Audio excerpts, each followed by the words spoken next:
Hey, what's up guys? Welcome back for another video on Review into Huck's World, and welcome to the Monday Grind Round 2. Now this one is coming from X9 Studio, and X9 Studio always drop in new flavor, fresh unique watch faces in the Gear Manager store all the time. So make sure you check out his page. I will leave a link in the description so you can go and have a look at what this guy has to offer. With that being said, let's check out this watch face.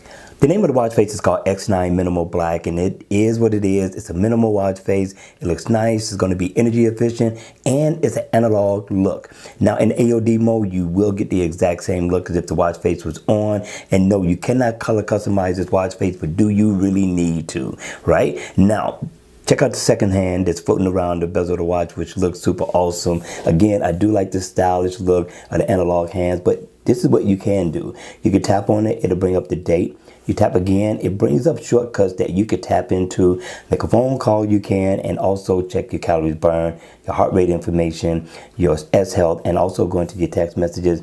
And it is interactive, so with a single tap, you can go into that particular application that you seek. Now these two dots, you tap on those, then you can go in, and of course you can set a favorite there and right here as well.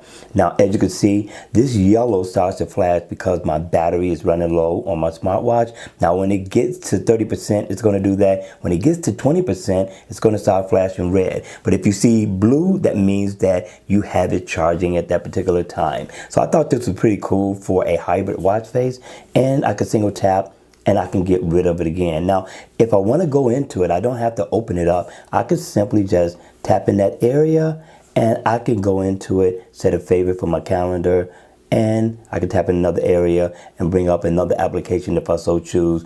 Same thing with, of course, your favorites that you could set. So I thought this was pretty cool. Again, this is going to be affordable in the Gear Manager store. It does get my stamp of approval, but again, it's totally up to you. Let me know your thoughts on this watch face. And if you enjoyed the video, make sure you hit the like button on the way out. And if you want to see more videos like this, then by all means, make sure you subscribe to the channel. And as always, I will see you all again at the next video. Take care.